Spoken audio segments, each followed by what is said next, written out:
Ganun pala ang mga kagawad ngayon.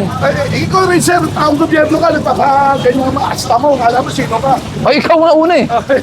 Baka pag wala ka na dyan, di na yan tapang mo. Patulan. Wala ako ngayon kahit saan pa. Magtanong ka muna. Ay, wala naman ako na itanong eh. Mga arugante. Sino arugante sa atin? Ay, ako rin taxpayer ako kahit wala pa ako sa gobyerno. Ay, wala pa ako sa gobyerno, binabayaran ko. Ano? Bakit ka mag-isa? O, kaya ko. Oh, hindi. Kaya po kayo, sir. Kaya po kayo. Matulang ko to ah. Pagtanong mo na ako kahit kanino. Kahit kanino pa. Sige na lang po kasi Di ako tapos sa kanya, papatulang ko yan. Madami nakakaroon. Ayun ang ginagawa na lang. Mismong barangay. Kapol nyo ha.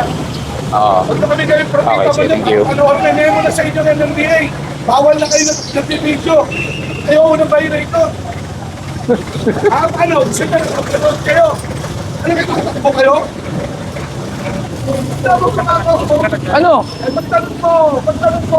Hindi kailangan. Hindi kita kailangan ipagtanong. Wala akong pakialam. Lahat na lang, matanda, bata. Hindi mo hawak ang ano. Ano? Tapos sinapanahon ko yan. Ikaw rin. Diba? Tapos, magtanong mo nga. Walang problema sa akin yan. Bukan malinis naman ha, klaro na natin. Ah, siya ang kausapin mo. Akin, simple lang. Ayusin lang. Eh, isa, ang dami na sinasabi. Eh, ikaw nga. Diba? Napapaliwanag kami, ako magtignan. Diba? So okay na ha, clear na ha.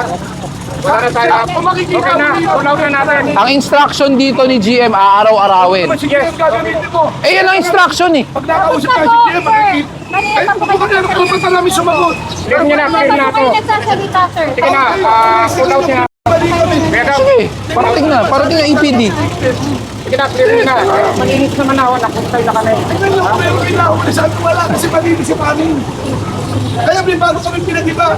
Makikita. Matindi nga talaga mga kaibigan yung bakbakan na yun mga kaibigan, no? Narinig nyo at napanood natin sabay-sabay mga kaibigan kung paano sila nagsagutan. Gusto ko malaman kung ano yung opinion nyo mga kaibigan, no? Kasi public servant siya mga kaibigan, no? So dito sa ganyang senaryo mga kaibigan, gusto ko rin malaman yung panig nyo, no? Lahat tayo rito taxpayer mga kaibigan, no? Iba't iba man yung lugar natin, pare-pares pa rin tayo nagbabayad ng tax and pare-pares pa rin tayo nakakapagpasahod sa mga gobyerno mga kaibigan. So gusto ko malaman kung ano yung komento nyo mga kaibigan, ano yung gusto nyong sabihin, ano yung gusto nyong ilabas sa loobin mga kaibigan. Yun lamang po mga kaibigan. Ako dito wala na ako masyado masabi kasi kitang-kita nyo naman yung video mga kaibigan, di ba? So yun guys, hanggang dito na lang. Maraming salamat sa panonood. Siguro